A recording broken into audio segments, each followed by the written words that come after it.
means that as we go into Oregon, I think they're going to be really happy with the outcome of the previous map. And obviously coming off of a loss, but I think it's more like, you're playing the long game, you're thinking about all 3 maps, and Coastline is one that if you can manage to get the win, oh boy, will it feel good. Now, Dokabi, first ban out there from Millenium. Interesting choice. It's going to hurt the attack onto the main lobby basement quite a lot.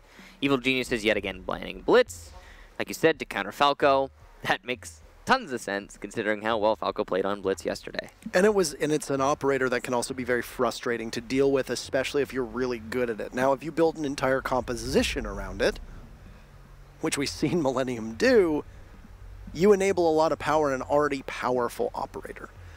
Taking Dokabi out makes sense for Millenium because they know that both the Lion and the Dokabi were major issues for them last time, but because you know that Millenium runs a Lion, it makes sense for them to take Dokabi out rather than take Lion out. A Mute being banned as well is interesting, but I mean, a Mute ban. Oh, no, Mute makes a ton of sense. Oregon. Basement. Right, but teams would just, I mean, I guess this opens up to take a Thatcher. They would just take a Thatcher every single time if there was a Mute in play, because we've seen, I'm mostly just confused by the fact that usually we would see a Thatcher ban, and then the Mute ban would be in response to that as the operator bans went on. But there was no Thatcher ban, so I was a bit surprised to see the Mute. It also does force out a Thatcher pick eventually. Like, that is true. That is very true. You're gonna, first of all, like you're probably gonna get the first defense of the basement like for free because you'll 6-pick into the Mute. Or you would 6-pick in the, or rather, excuse me, you would 6-pick in the Mute, right? And then that forces out the Thatcher pick. So, not having the Mute means that that whole thing just doesn't happen, and attacking the basement is going to be a lot easier. Also, you don't necessarily have to bring a Thatcher. You should. You mean you don't have to bring a Capcan either, but Millenium is going to do that. They've got Hicks on Legion. They move Falco to the Capcan role on kids' dorms. And this will be intriguing to see exactly how he uses these 5 entry denial devices, or EDDs, as they are known in shorthand. I don't really know what to think about the Capcan pick. I guess they're just trying to slow down the pace a little bit.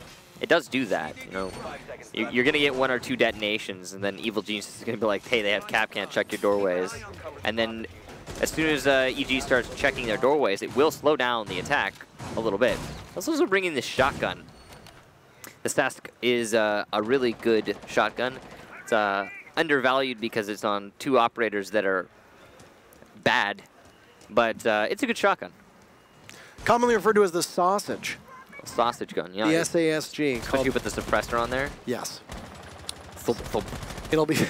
I mean, Falco will likely have to take very, very close engagements and fight in CQC combat, because that thing has very, very high damage drop-off, does widespread, and does next to no damage from quite a ways away. So imagine him being somewhat aggressive. And actually, the fact that Capcan quite a while back got changed from a 3-armor 1-speed to a 2-armor 2-speed has at least put him in a position where he can close gaps faster, obviously not the quickest possible. 2 of those X-Kairos rounds that Young has on his Hibana will be used to open up the lockers/showers wall, and will give them a ability to potentially control the bottom of white stairs. The last round of X-Kairos will be used on the Mira window, which will open things up, and the Mira of Renshiro will peak, and as good as we say he is when he hits his shots, he won't land them there. Young gets a kill and will also manage to take out an EDD to try and prevent the rest of his team from sustaining any real damage as they walk through any doorways unwittingly. Well, it seems like the call's been made before even the first detonation of the Capcan, which means it will not be useful in this round. EE1D going to be used here. Force the defenders to stand still, but no information to act on here from Evil Geniuses, so they're just going to throw out their drones and look for the fights. Young will take out Rise, very long angle there, and Rise peeking in, kind of unfortunately for him there. Falco gets the first kill for his team onto Necrox, using the shotgun through the smoke. MVK though, immediate refrag. Hicks and Liven, the last 2 defenders, but they are in the dream duo positions, if I'm not mistaken, of dorms and top of white. As we've talked about before, those are the spots where you can really just hold out this site. Looks like Liven is actually going to be playing over by the main west window. Since he knows the attack's coming from below, you can still hold white from the position he's playing, so technically he's playing white, but he's not on it. And of course, as you said, this is the power position for these two because you have to be funneled in through one of two very tight corridors. You don't have the ability to destruct the environment the way you need to, but BC will toss up his final frag grenade as it will get eaten by an ADS. Hicks will drop through the hatch and is in a very ideal position to possibly get a flank kill. However, he gets spotted on an active drone. EG is in and has complete sight control, but Liven at the big window will just miss the Lion. He'll pull out the shotgun, blast NBK down, but there will be a lot of bullets. BC, oh no, the team kill. Hicks trying to work his way up the top of White Stairs. All that they need to do is get the plant down or secure the final kill, and BC will do the latter to give Evil Geniuses round number 1 here on Oregon. With that C8, just bobbling. Gotta say, though, really sloppy round from both teams, Evil Geniuses and Millenium alike. With Millenium, Lesion falling downstairs called out. That meant that the rest of EG knew there was a singular defender on the site, and all they needed to do was collapse all at once. That singular defender being the smoke playing window, and let's just say Liven wasn't in the best position to hold against a full push. And it was a pretty easy round as soon as that was discovered. I'm going to imagine here that this Capcan, as a side note, is probably going to be 6th picked off of, given that it's going to be rear stage and watchtower, but it's going to be their reason behind this. You had a Capcan in the first round. They're going to look at every single avenue to make sure that the EDDs aren't there. If they don't 6-pick off the Capcan, it's going to make them have to drone out every single doorway and ensure that there's no Capcan on the board. It's just a way to kill a little bit of time. Still, though, it's going to be a tower defense, which we've seen European teams do more often than most regions, especially North America. North America typically only goes to tower when they absolutely need to. Now, because Millenium hasn't won a defense yet, and we're only on the 2nd round, this is an optional site for them, and they're going to go to it, even though they are not required to do so. It'll be interesting to see the way that EG decides to attack it and handle it, given that the region doesn't exactly give EG tons of experience to go off of. I mean, they would have had to have scrimmed against it, but you're right. NA doesn't play tower all that often. It really just comes down to, oh, are we going to our 3rd site? And then maybe we'll play tower. Maybe we'll play kitchen. Mostly play kitchen. Mostly play kitchen in NA, but at the same time, still something that will sometimes happen. I'm sure EG is going to have some tools ready to deal with this this site. However, I can all but guarantee you their operator selection was not specifically, cultivated to attack tower. No, I mean, they've got tools nonetheless, as you said, right? You've got smokes available for you. You've got the E1Ds to keep everything in check. The thing is that BC's Buck doesn't really have a lot of things to do because very little of tower/rear stage is going to be destructible. It's mostly all concrete. He does, however, have some frag grenades. Canadian, as the Twitch, trying to work his way in, will get peeked by Hicks, and in that engagement, Hicks will lose over half of his health, but he walks away with a kill. Yeah. So, Twitch going down this early, not great. There is still mirror windows in play. Rise will get BC as he, for some reason, walks in through the main lobby, up the main stairs with no drones to speak of. And already, Evil Geniuses are struggling in this round. Millenium putting themselves at distinct advantage early on. In a position where you don't really need to worry about your execute on, or their execute onto the site. If you kill them before they actually make it to the site, it's a brilliant strategy when you really think about it.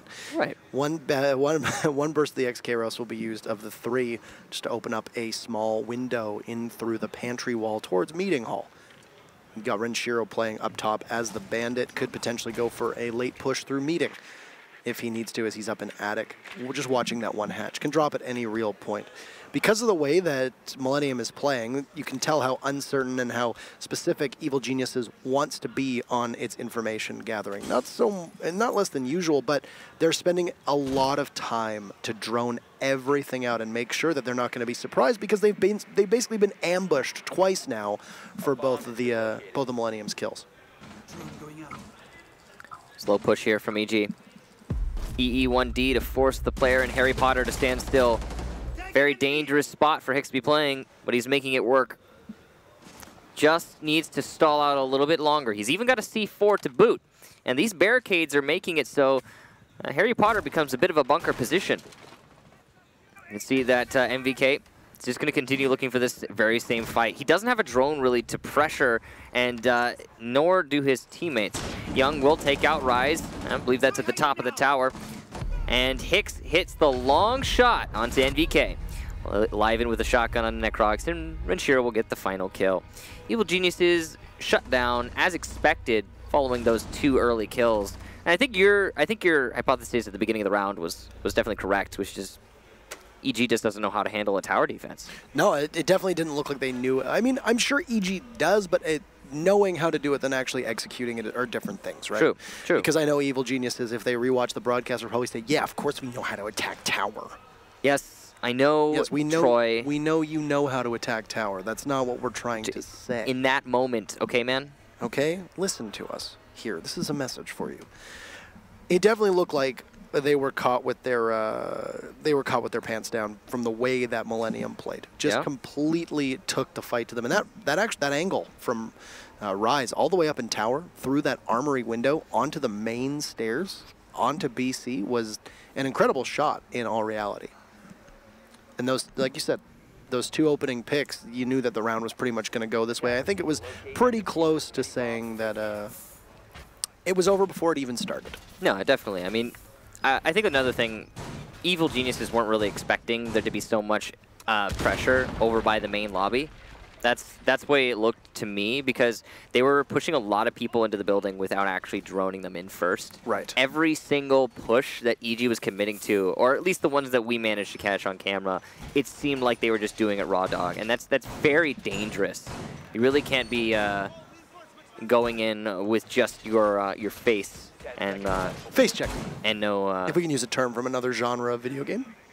And no drones. They did spend a lot of time droning afterwards, as I made mention of, and now it looks like Renshiro might actually go for a spawn peek. Won't connect with any of those shots. Of course, if he hits a headshot, it doesn't matter how much damage drop-off there is on the Vector, which, for the record, is quite a lot. But he just needs to hit one shot. Headshots, though, bro. Headshots are instant kills, name of the game, you know? But he's got his position here inside of Kitchen. He's got his mirror window and expecting likely to have a push. This is what I like to see from Millenium. They are being very, very aggressive. Falco with the Bandit M870. That's the shotgun that the GSG9 can run. And once again, they're going to have Falco in a very similar spot. He's going to be playing downstairs inside of showers or inside a bathroom with a shotgun at his disposal. Last time it was a Capkin. This time it's going to be a bit of a faster operator. And speaking of, NVK the Lion will not be able to catch his prey at all. Rise, the ultimate hunter. The Jaeger will get the kill, and that will be Millenium opening things up. Once again, Evil Genius is losing a body in the first 45 seconds. We saw how it went last round. For them, you gotta hope it doesn't happen again.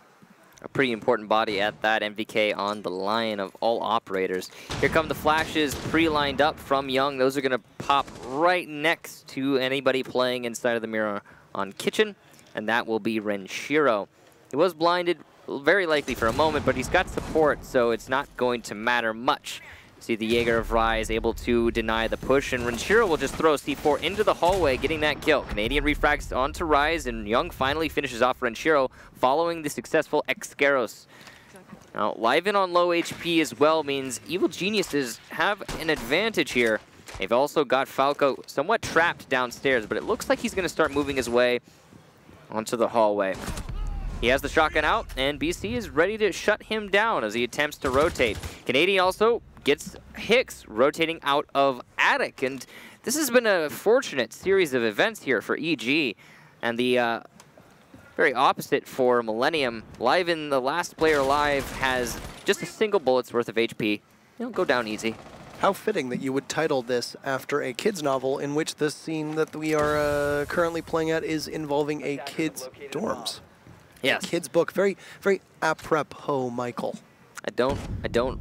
You're very welcome. Anywho, you can see that Canadian is going to shove a couple of those lifelines down the hallway, and Evil Geniuses will storm small dorms. Liven, who had only a fraction of health, trapped and unable to move, as he does try to wander away. Right there. Pops up over the hutch, and it's Canadian to clean up. And this will give Evil Geniuses the lead once again on a much stronger round this time, even though they lost Lion early, even though they trailed at one point in a 3-5. They were able to keep that momentum going. Falco ended up being almost completely excluded from any real action. Didn't get to see any M870 action. True. Millenium has yet to win a site that makes sense. They managed to get a tower victory, but they've gone top floor twice now, and Evil Geniuses has won both of those attacks. Laundry room, supply room going to be the next setting for this hold. Millenium trying to give themselves every edge they can and going somewhere different. Operator selection. All stands to reason. Nothing surprising at all on either team. Looks like we might have some drones heading towards construction. Possibly a construction take. Although I don't know if EG is going to be mixing things up quite like that. To be fair, they are going for the same strategy over on the top take. When they're pushing for top west lobby, or, you know, sorry, not top west lobby, top west, and they're attacking dorms, they are kind of going for the double lane strategy. There are two of those on this map. There's attacking from west, you know, junk tower, and then pushing up white stairs and going for the repels and such, or the west window. And there's pushing into the B site of the basement from construction and tower. These are the sort of strategies that kind of funnel you as an attacking squad. Right. And if they've been doing the one over on the west side, maybe they'll do the same now that they're attacking basement. It looks like they're droning for it. Just in case anybody was curious, because it was almost deafening in here for a second, I believe Immortals just clutched around in their particular matchup against Element Mystic, and that is why you heard the explosion of noise from the Brazilian casters. So if you were curious as to what all that shouting was in the background, it was just some appreciation for a nice play, and it was by Yuke, actually, from Immortals, who was able to accomplish the clutch. I'm sure we'll see the clip on the Rainbow Six Pro League subreddit some other time. It was, I mean, I didn't get to see it, obviously, but this is just information that we have been given, but yeah, at the same time, still likely very impressive. And Immortals right now squaring off against Element Mystic in a knockout match. The loser of that will go home. The winner plays the loser of this matchup. So enjoy. You will get either Evil Geniuses or Millenium at your doorstep tomorrow. Pretty hefty either way. Both teams been playing very well so far throughout this match.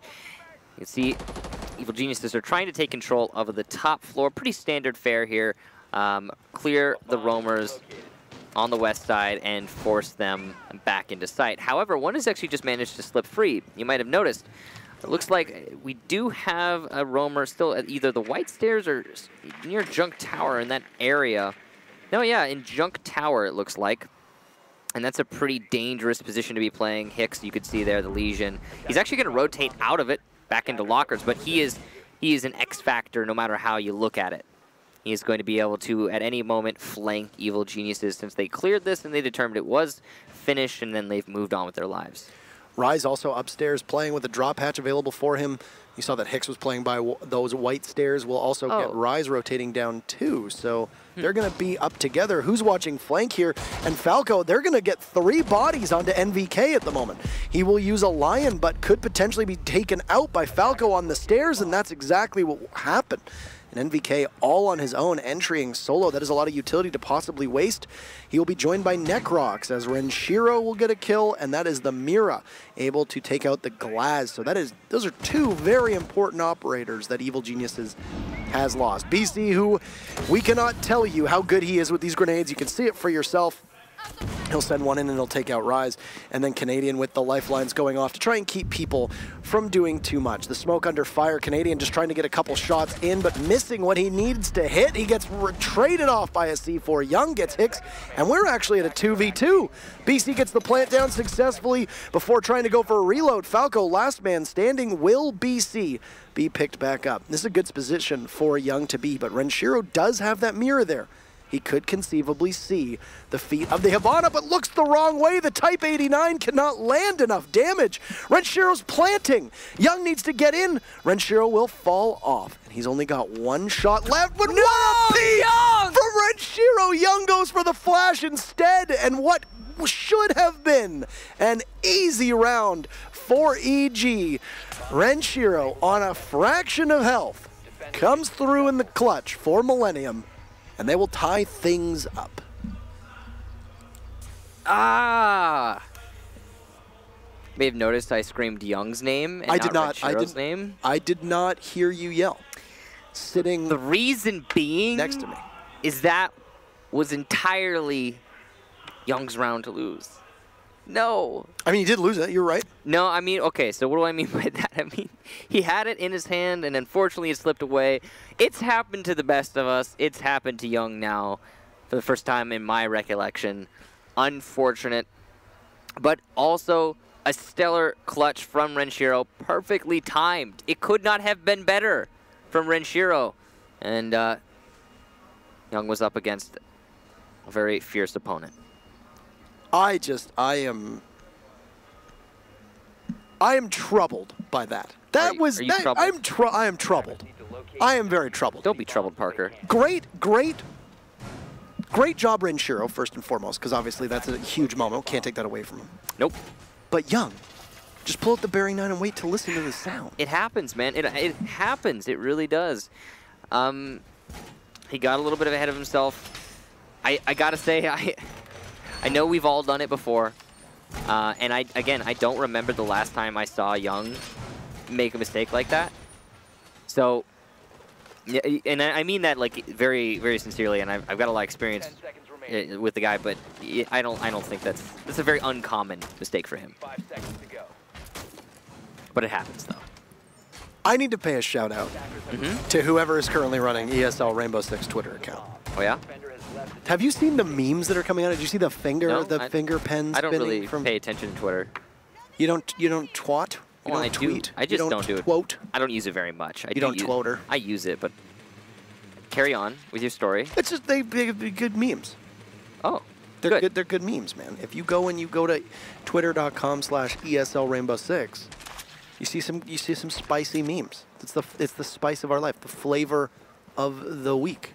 That's good. It's good. I just wanted to give credit because I don't know if it's ever been given credit for. I just think follow ESL at ESL Rainbow Six. Make sure you get some of those spicy memes. The spicy memes. Yeah, you enjoy them. You like them. Who eats food without spices? Nobody, unless you have dietary restrictions. And then yeah, I was about to and say. then you. I feel like we just inadvertently made fun of people who. What are you talking about? We're just like this is your observations here, Parker. Anywho, 1 minute into round number 5. This is the first half coming to a close. And we are back on tower. Last time around, we saw Millenium taking the fight to Evil Geniuses very early on, and we're able to get 2 early kills that were knocking Evil Geniuses on their heels. Liven is flirting right now with running outside and possibly going for not necessarily a spawn peek, but possibly a kill on an unsuspecting member of Evil Geniuses. A lot of investment for Millenium in that attic, as you just saw. 2 members as well as a Miro window, and now just 1 as it's Renshiro, who's army crawling his way through with the open hatch into meeting. Very dangerous position to contest. The nades from BC this time will not hit. He's still got another to use, but the first one will be a dud. As he drops off the angle, he's going to choose to save it for later. Probably the right call here.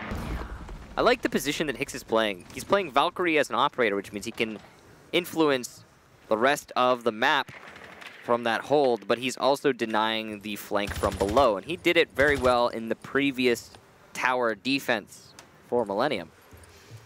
He's likely going to be able to pull it off yet again. Evil Geniuses still look a little bit puzzled here with this tower defense. EE1D used here, but not really for anything in particular. Renshiro's going to get Necrox, so the Glaz taken down. With only 35 seconds left, Young is going to refrag immediately on to Liven. And he also has opened up a rotation into the attic. I don't think they know that there's a body of Millenium playing at the top of tower. They may suspect it, but don't have confirmation. Canadians' lifelines, proximity-based, do not go off, so they might think that they are free to push in. And that could be somebody perched up top, poised to strike at any moment. Here comes the final push, though. 10 seconds left, and there's control of the main landing. BC gets 1 as the EE1D keeps them in place. BC will go for a second as NVK gets 1, and this will be no luck on this defender. Hold on tower whatsoever. Rise jumps out, gets Canadian, but He's about 3/4 of the diffuser left and 3 members of Evil Geniuses. Obviously, whichever team does prevail will walk through this split, successfully holding on to 3 of those 5 rounds. Rise through the open spot from above, but he jumps down! Rise! Oh my god, he's got 1 left. Where is NVK playing? But the dream will die on the backstage. There will be no theatrics this time as NVK gets the final kill in the first half. Rise almost pulls it out, but denied. What a play to get the kill, shoot the Claymore, get intact, get inside intact. But no, Nathan Valenti says, no thanks, not this time. Solid clutch there from NVK, a nice try from Rise as well. Almost saw another upset from Millenium. Young did a whole heck of a lot of work there, clearing his way through Attic and disabling a lot of the vertical control. He also opened up the Attic mirror window inside of Tower, which is a huge thing to deal with. Because he was able to do that, it meant that his teammates didn't have any vertical pressure as they were pushing into the main landing and planting that diffuser. It also didn't look like Millenium was paying much attention to that main landing. They were mostly focused on the top of Tower and the bottom of Tower. When BC found his way in between them, he drove a wedge in the defense. The only person from Millenium that looked like they were possibly watching the lower half of the tower by the rear stage was the Mira, but when the EE1D went, the Mira was positioned behind the stairs and couldn't cover where the push was coming from. You had the Valkyrie also immobilized, so the 2 people from Millenium who could have possibly pushed up to stop that, as Evil Geniuses literally cleaved right through them, literally could not move. And then EG was just able to take all that ground away from them, get the plant off, as Millenium tried to transfer from the pre-plant to post-plant, they got caught, and EG just punished them. And even though Rise came so close, that's not really you can't really build a defense around what he did. In my opinion, Michael. In your opinion? In my opinion. Okay. Evil Genius is now going on to defense after winning the first half on their attack, and they will be starting with the top floor. Now, looks like Millenium's going to be doing a very different strategy compared to what we were seeing from EG. EG chose to do the west side attack, and Millenium, on the other hand, looking to clear in through Master and Armory, though they have plenty of time to change their minds should they choose. There's not a whole lot of options in terms of attack strategies onto this top floor. Well, I mean, really, there's like 3 general ones, right? You're going to be coming from the west, you're be coming from the east, or you're going to come from the north windows and tower. Apart from that, you're kind of limited. You can do a mixture of each of those as well. You're not really forced into any one in particular.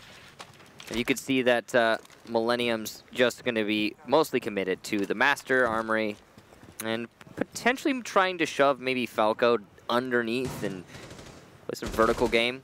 You see they're actually going to be clearing out Kitchen as a first priority. Usually you clear Kitchen from the west side, but they're choosing to clear it from the east. It's a little bit dangerous, especially considering Canadian's there with the heartbeat detector. He's going to be able to call all of this out. He can undoubtedly already see Rise through the wall inside a classroom. Troy/Canadian playing Pulse on this map provides so much information and intel to their team. It's absolutely vital that he stays alive for, past usually the 2-minute round. For a second there, it looked like he might actually wander his way over right into the sights of Liven, but no, that's not going to be the case. He's going to retreat, but he's still a man on the move, and you can see how much of an investment Millenium is making in trying to determine the location of the Pulse. Hicks has opened up that closet wall into Generator and can try to get the plant down really at any time, but he's going to be doing so with no backing whatsoever, knowing also that there's still a Pulse on the loose. And look at that, they'll double up. NVK with Canadian. Name a better duo. Rise takes out NVK, but Canadian's still on the run, knowing that as long as he can waste time here, he's in really good shape with 40 seconds. The Zofia of Rise almost gets Canadian. He'll have to peel off, but it does look like they will pinch him successfully. That's Liven getting the kill. So apparently Rise and Liven the better duo in that engagement. BC from Drunk Tower able to get Liven.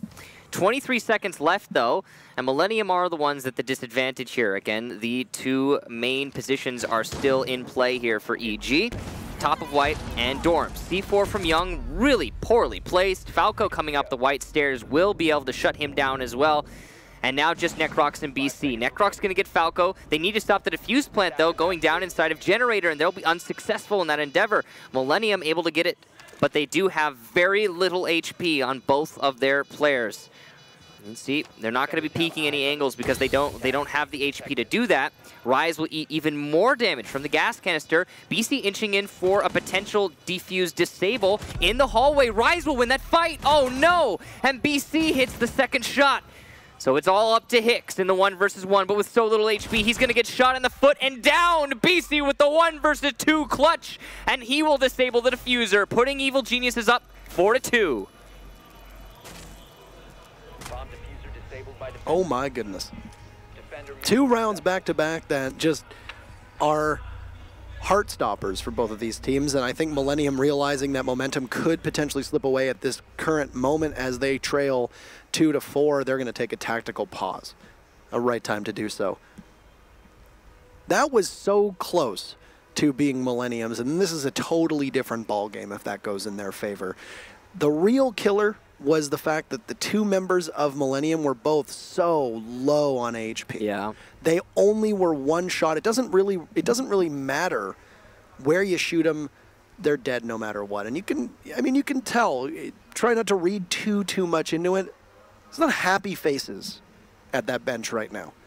Liven in particular, obviously the frustration for somebody who expects to, achieve better than Fabian, as is He's the best player. As Fabian is the greatest player in the world, according to Fabian. And Liven is the best player in the world, according to Liven. That is correct. It's funny how that works. It's insane. But if I'm looking at Millenium right now, it's tough to really diagnose what is going wrong. I will tell you this much, that they don't look like the same Millenium that took the title in DreamHack Austin. No.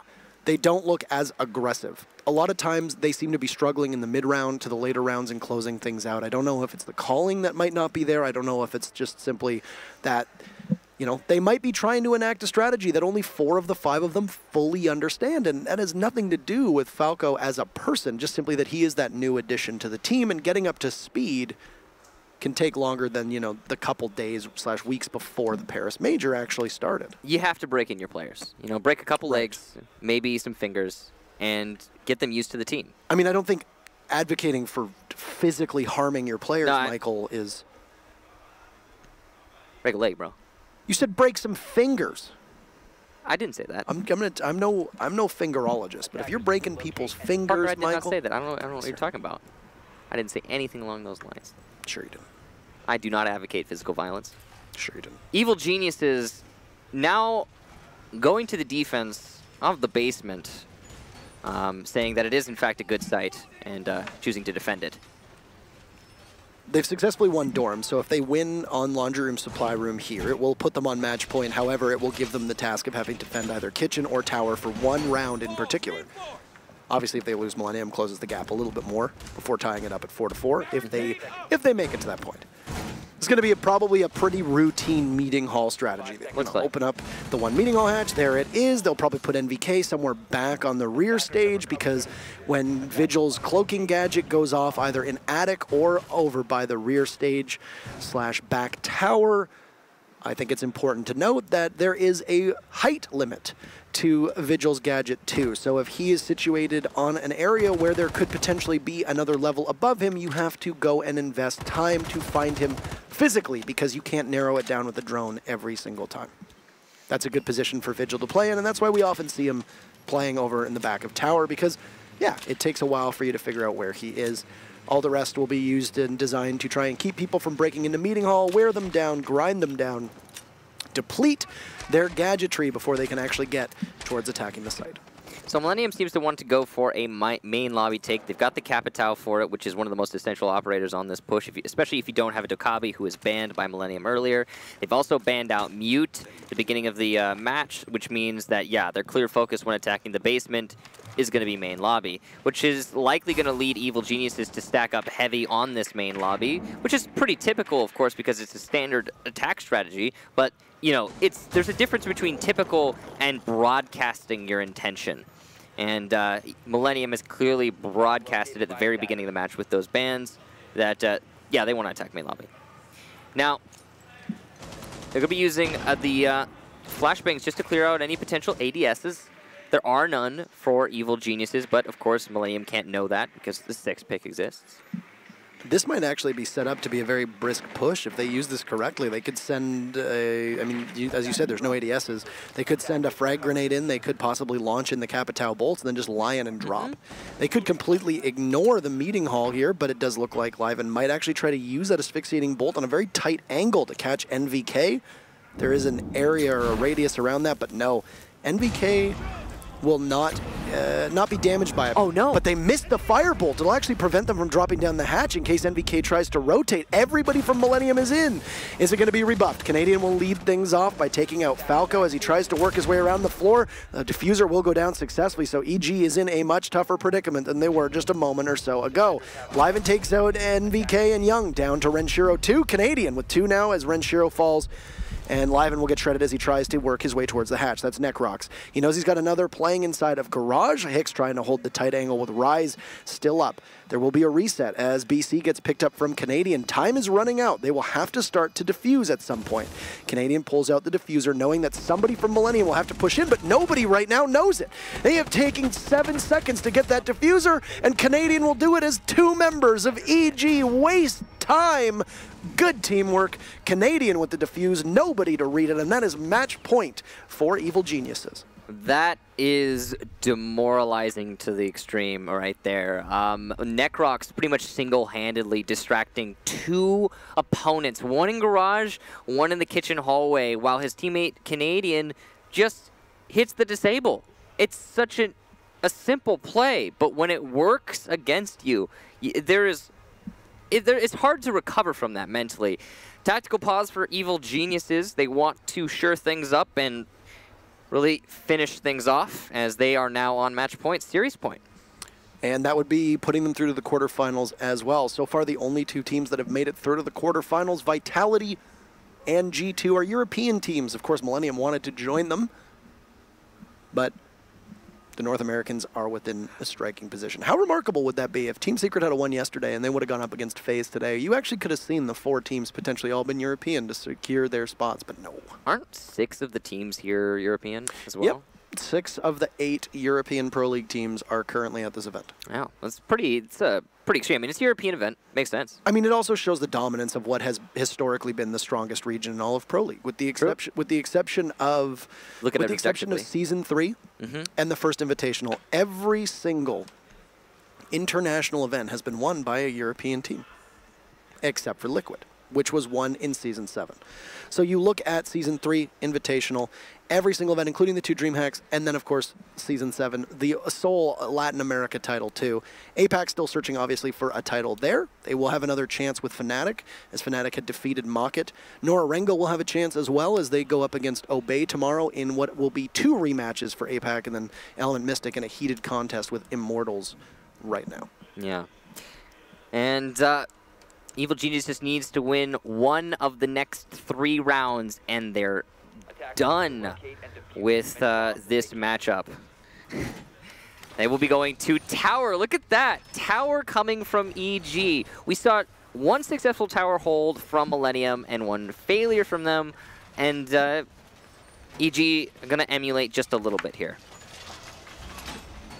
Or maybe they had it already pre-planned. I mean, it is the 3rd site. They did successfully defend the top floor and the bottom floor, which means they have to go to either Tower or Kitchen. Right. And EG has decided to lean Tower. I mean, honestly, between Tower and Kitchen, I can't say which one's better. People seem to prefer Tower these days. In the past, they preferred Kitchen. I don't know. It's all over the place.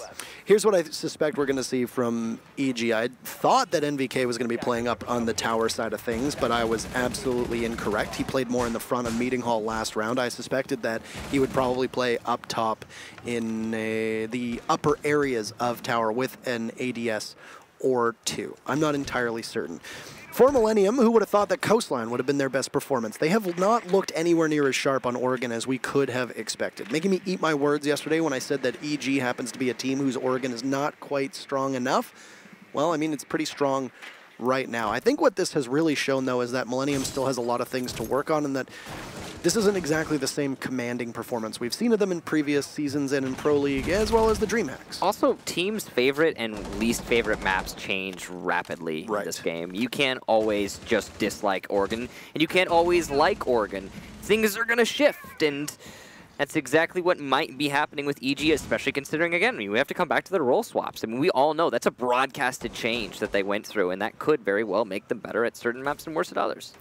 Necroc's very aggressive here on the main lobby, a huge risk, and it does not pay off. He does a little bit of damage to Renshiro, but ultimately loses his life for naught.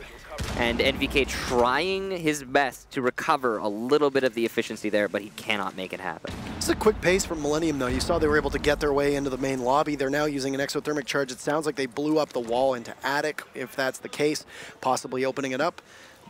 That is exactly what they did, so they can now get a clearer line of sight all the way down. EG will be foregoing the Mira here, obviously, as it is not reinforced at the other side of the wall. Of course, there is reinforcements there, though, so they will have to burn a possible second exothermic charge. Young will get a quick drop down the hatch as he sees the sledge from above, and able to crawl underneath that doorway, still giving the appearance that it's closed. As Millenium are really getting close here. Just 1 minute left to go, and what could possibly be the decider as to which of these teams actually makes it into the quarterfinals.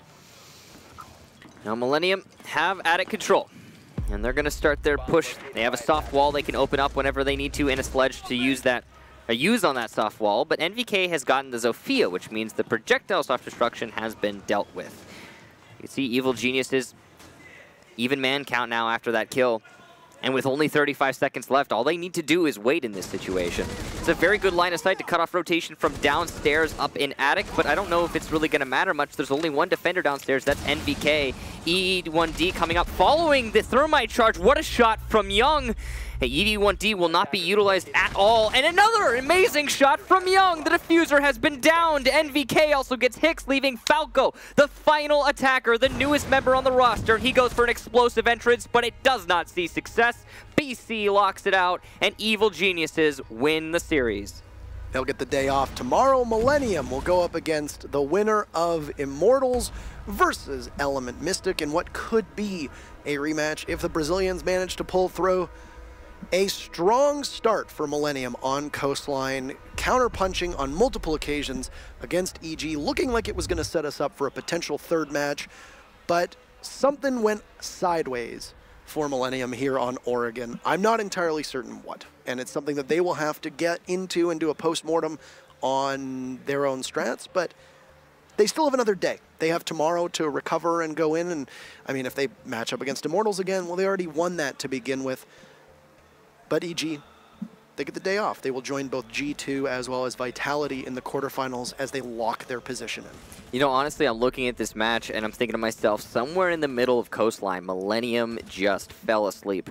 I don't know if that's what literally happened or if it's just they got demoralized at one point or another. But the case is pretty obvious that they were not playing, you know, up to our expectations of them past the first half of Coastline. This was such a nice try from Rise too. I wanted him to clutch it. I mean, everyone wanted him to clutch it. Sorry, NVK. I wanted him to get that. Yeah, and here BC, you know, he had 1 point of HP. I just noticed that as well. Yeah, I didn't know that after the actual clutch, but geez, that was a very close one. That was an astonishing feat, and then Young here able to basically shut every single thing down as they all just try to push his line, and then Falco, last man standing.